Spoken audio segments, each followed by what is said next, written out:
Good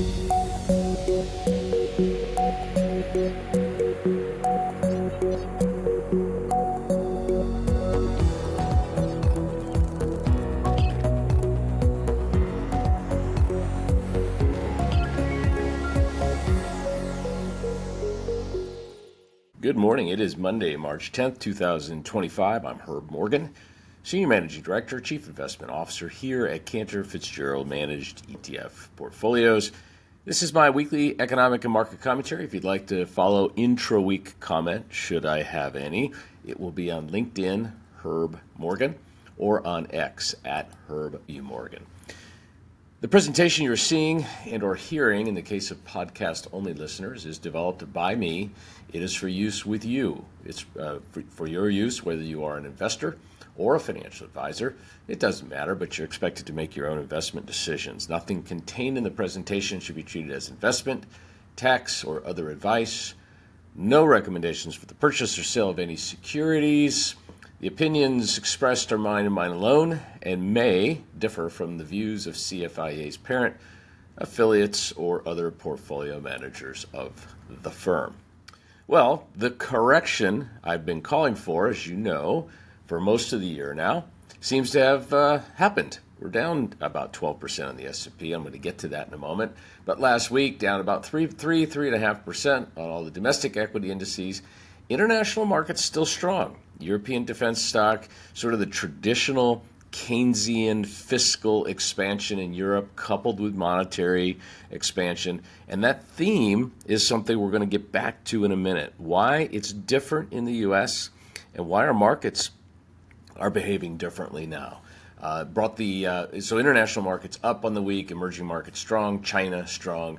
Fixed income lost a bit, down a little bit on the week. Even high yield, gave off 0.25%.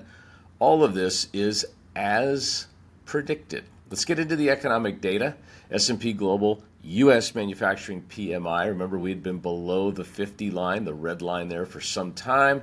Second consecutive month above the 50 line, so manufacturing expanding. Came in at 52.7, which was above the estimate, substantially more than a full point above the estimate of 51.6. We got a similar metric or data point from ISM. ISM manufacturing fell but stayed above 50.3, which means manufacturing expanded there. Also the second month above the 50 line, although it didn't beat. New orders, however, did fall a little bit. Production expanded, but at a lower rate, and employment also fell. So I would say mixed to positive readings for manufacturing. As you know, manufacturing represents about 15% of the U.S. economy. We move into services or non-manufacturing. That's S&P Global's reading. We'll start there. February, they say 51. Services expanded, but not as much as expected. The estimate was for 50.7. That's a typo, not 40.7, 50.7. And it came in a little bit above. ISM Services, Institute for Supply Management, 53.5. That's a pretty sizable jump and a full point above the consensus estimate of 52.5. New orders expanded. Business activity expanded at a slightly, really almost an unchanged pace. Employment rose and at an expanded pace. So overall, the services, the non-services readings showed that the economy continued to expand in the month of February. Auto sales for the month of February rose from an annualized pace of 15.6 to 16. Estimate there is 16.1. So solid, still way below where we were pre-pandemic, when we were really in the 17 million range. Part of the administration's focus, increased domestic auto production. Obviously, there's a lot of uncertainty right now as it relates to parts and imports and where things are built, etc. That is part of the reason the market is having some angst and some correction today. Construction spending in the month of January fell 0.2%. Residential spending fell 0.5%. Non-residential rose 0.1%. Weekly initial claims for unemployment, which if you remember last week had spiked higher to 242. I said it's not a trend that will likely reverse itself. It had to do with some weather related claims, and it did just that. Came all the way back down to 221. That was below the estimate of 233. Continuing claims still in this 1.8, 1.9 range. Economy's solid. Jobs are solid. If the jobs are solid, the consumer is solid. If the consumer is solid, the earnings are solid. And that's where we are as we're getting towards the end of the first quarter. We're now about a month away from beginning earnings reports for the first quarter. It was first week of the month, so we got the two big jobs reports, the ADP report, Automatic Data Processing, as well as the Bureau of Labor Statistics. ADP number was very disappointing. We were expecting 140. We got 77,000 only. That caused some commentary over the weekend, but goods producing jobs up 42,000, service up 36. The West saw a decline of 27, possibly a result of the wildfires in Los Angeles. The South had an adverse winter, lost about 12,000. We think this number, the 77, it's not a horrible number, it's not negative, but we think it's transitory. We think that'll pass here and be reversed because here's the BLS report. This is the non-farm payrolls. They said the unemployment rate rose a tenth to 4.1, even as participation rate fell from 62.6 to 62.4. But their number is 151,000. I think we have an average here over this period of about 190. So a solid jobs report means a solid consumer, means solid earnings. Factory orders for the month of January up 1.7, right in line with expectations. Backing out transportation up 0.2%, so a good number there. Here's the number. This is the metric that's going to subtract from GDP. One of the agenda items of the administration is narrowing the trade deficit. Of course, the trade deficit helps to finance the budget deficit. They're also talking about narrowing the budget deficit.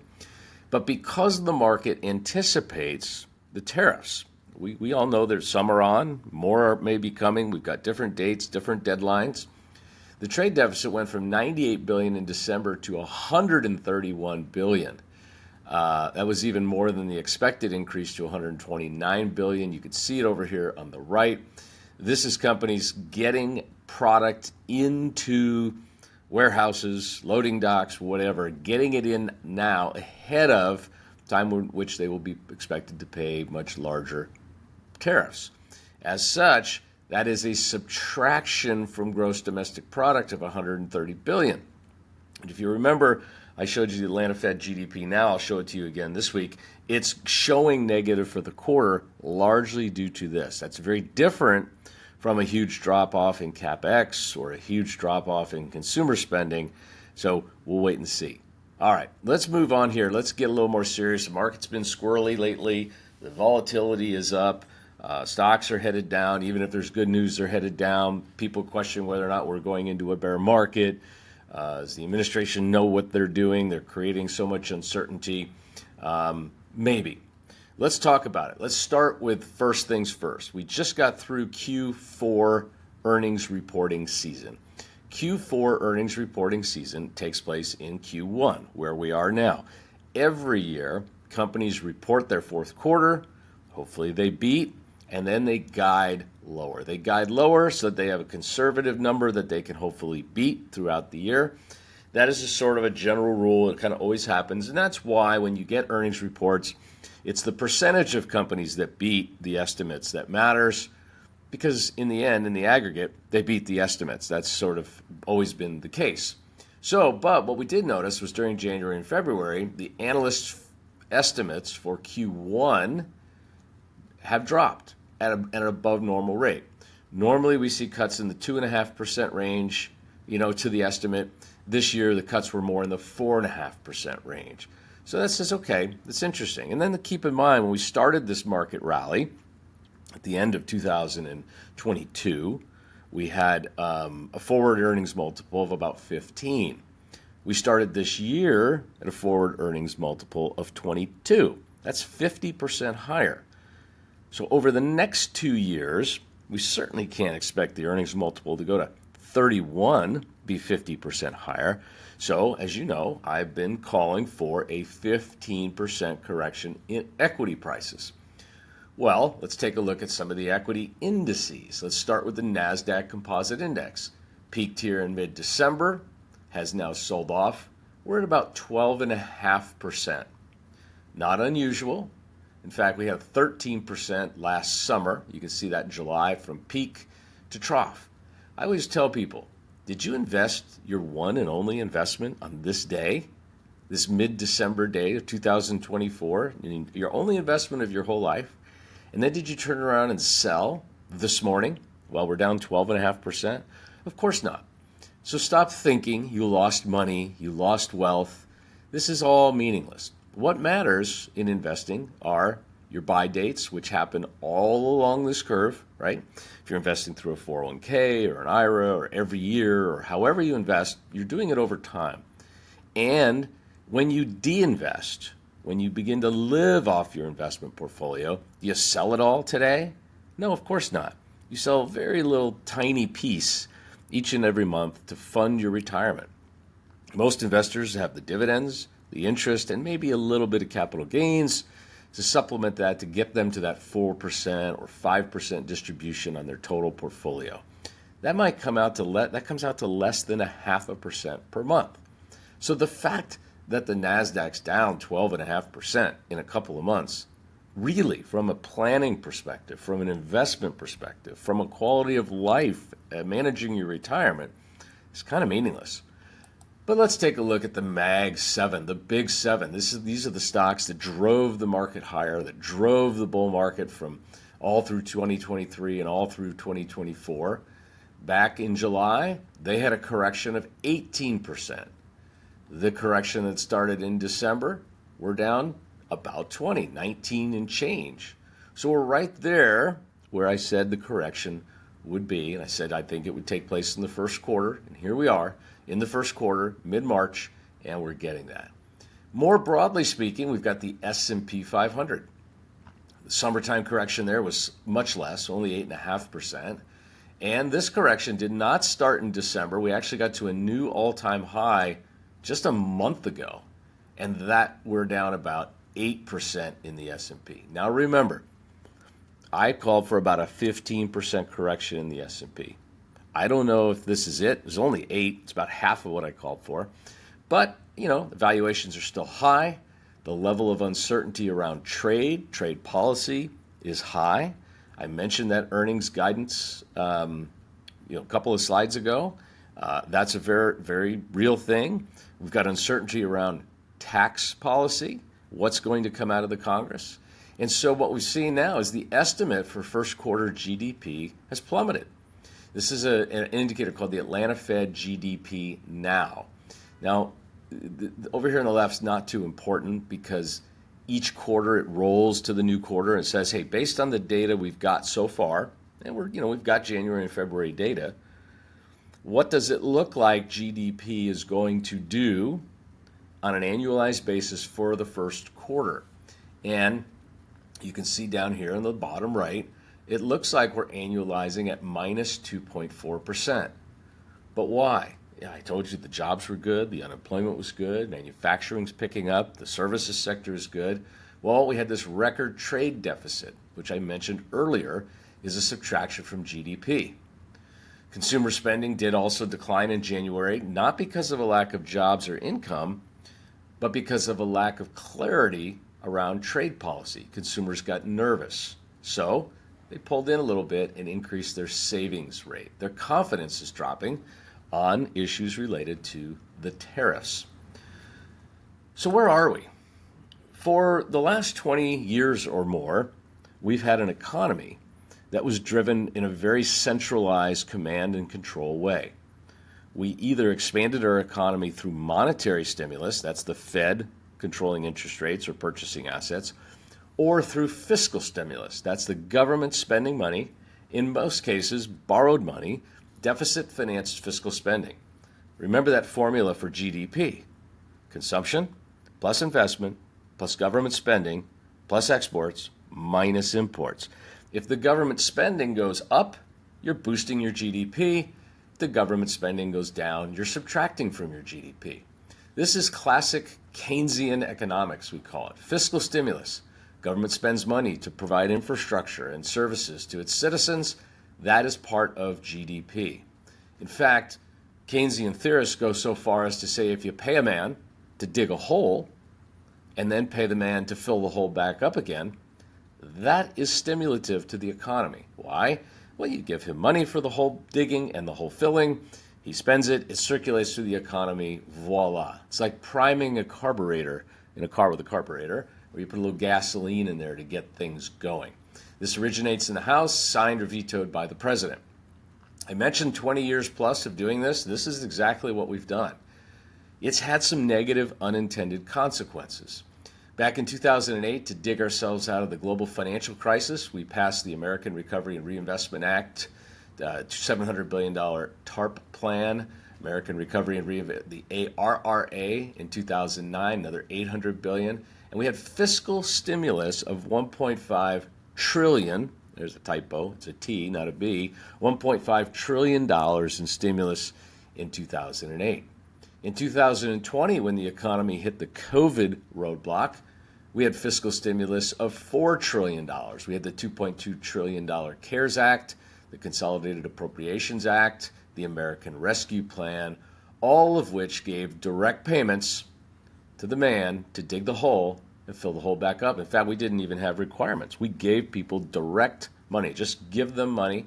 The problem, of course, was the money was printed.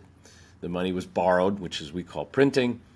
The U.S. Treasury went out and borrowed the money at very, very low interest rates because they got at their back, they had the Federal Reserve providing monetary stimulus, right? Monetary stimulus is when the Fed either raises or lowers short-term interest rates and increases the money in circulation through asset purchases.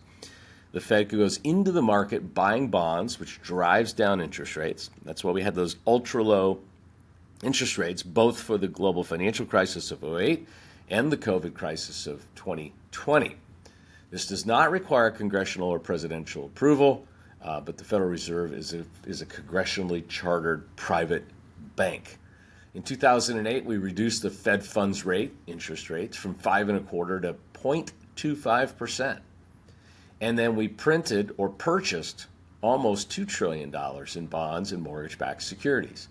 That for sure stimulated the economy, but it also added significantly to the amount of debt on the government's balance sheet and limited the further ability of the central bank. If you can't do this forever, you can't do anything forever. At some point, it's too much. Then in 2020, with COVID coming around, we had to do it again. We had been raising interest rates from 0.25 to 2.5. We quickly took them all the way back to 2.25 and held there for 2 years. This time, instead of purchasing 1.75 trillion, we took a smaller economic problem. 2020 was a much smaller economic problem than 2008, and we hit it with everything we had. We printed $5 trillion and used it to purchase treasury bonds and mortgage-backed securities.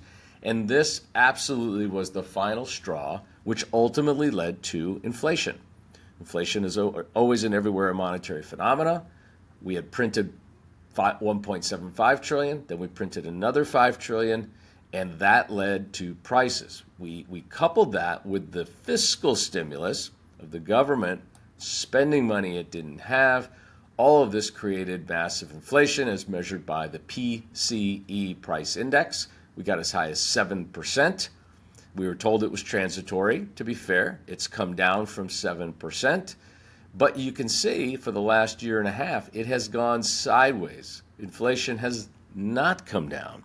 And that means prices are still going up, right? If prices stopped going up and stayed at these already high levels, we'd be at 0%, and we're just not there. So what that does is if you're in a situation where you want to grow your economy, we are, do we turn to monetary stimulus? Well, you can't because you have inflation at 3% when the stated objective is 2%.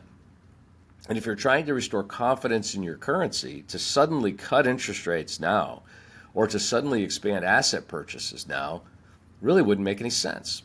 But that's one of the reasons the European markets are doing better than our market this year. They are cutting interest rates. They are having fiscal expansion in the form of increased defense spending, mostly forced on them by the U.S. So you say, okay, well, we can't have monetary stimulus right now because we have this inflation problem and because the Fed's balance sheet's still very big. What if we just go ahead and have fiscal stimulus? What if we borrow money, even at these higher interest rates, and go ahead and spend it? Because this is how we've managed our economy for 20 years. Well, this is the level of U.S. Treasury debt outstanding as a percentage of GDP. Go back here to the beginning of the global financial crisis. We had 60% debt to GDP. Most economists thought it was high. Most economists thought it was too high, and it puts the country at risk. How do you finance a war if one were to happen now? How do you finance a deep recession or depression if one were to happen now? You're limiting your ability to have Keynesian fiscal stimulus by the level of debt. We are now at 122% of debt to GDP. So that takes fiscal stimulus off the table. If fiscal stimulus is off the table and monetary stimulus is off the table, we need something else. Now, not only is the fiscal stimulus off the table, but we now have this new entity called the Department of Government Efficiency, or DOGE for short, which we all know is headed up by Elon Musk. The President of the United States and the Secretary of Commerce have called for a balanced budget. We run a $2 trillion deficit. That $2 trillion is part of our GDP. It's contributing to the inflationary pressure. We're spending more money than the economy naturally produces for the government. And when you're doing that, you're creating inflation. So to tackle that, they want to decrease government spending as a percentage of GDP, reduce or eliminate the deficit. That will also be a negative to the GDP figure or the GDP calculation. So where do we find ourselves? What's the plan, right? And so all of this together means the markets are uncertain about what's to happen. If they're uncertain about what's to happen, they de-risk, right? Risk off, equity prices down. That's what we're in the middle of experiencing, even though, as I mentioned earlier, the economy itself is good. Now, what's their plan? Do they just want to cut government spending and bring inflation down? Kind of. They'd want to do that, but they want to do it by expanding the private sector. On February 25th, the President signed the National Security Presidential Memorandum, NSPM. It's aimed at promoting foreign investment. This, what it does, establishes that foreign investment is crucial for economic growth, creates a fast-track process to facilitate greater investment from specified allies and partners, expedites environmental reviews, which can take years and years on any investment greater than $1 billion, limits U.S. outbound investment to China, and encourages passive investment from all foreign persons. Passive investments from all foreign persons. So the objective here is we're going to have stimulus. This is what they want to do. They want to have stimulus that's not provided by the Federal Reserve or the U.S. Treasury via the spending mechanism. Two reasons. Number one, they're both off the table. It's literally not possible with the level of debt that we have and the level of inflation we have. So this is what they've come up with. And so far, it looks like they might be being successful. These are private investments. Private investments are the new stimulus. $165 billion was $100 billion, and then they upped it to $165 from Taiwan Semiconductor, $285 million from Siemens, $20 billion from CGM Group, $100 SoftBank, $500 billion announced by Apple Computer, $20 billion by Damic Properties. These are just the ones that are announced so far. Clearly, the action and the activity hasn't taken place. They haven't worked their way into GDP figures. But anyone watching this will know that any one or all of these are stimulative, adding to GDP, adding to employment, adding to corporate profits, and presumably stock market activity. So the new metric to watch, in my opinion, over the coming quarters and really years, is what is the quarterly foreign direct investment in the United States. Now, you can see prior to prior to the COVID pandemic, we were probably running 50 billion a month. Since then, the rate has increased. We're running roughly 75 billion a month. But we need to see big numbers like these over here, 100, 200 billion a month, or excuse me, a quarter. I keep saying month, quarterly direct investment. This is the metric to watch. And because the economy is transitioning from this sort of state actor dependent model of, hey, we're only going to send the market higher when the Fed cuts rates or when the government announces some kind of stimulus or transfer payments, to we're going to send the market higher when we see proof that this is taking place, that this is happening. And I think that's likely to start to come in the second half of 2025, which is why I called for the correction in the first quarter of 2025 that we're getting now. Okay, not a lot of economic data this week. Small business optimism on Tuesday, job openings as well. CPI and PPI, I'm not expecting anything good from either of those at this point. Weekly claims for unemployment expected down in that 225 range. Consumer sentiment on Friday. Thanks for tuning in. We're in an Apple podcast, every podcast forum. Best place to see us is on the YouTube, Slaying Bulls and Bears. I try to make the complex and complicated simple and sensical. Thank you very much for tuning in. I'll see you again in a week.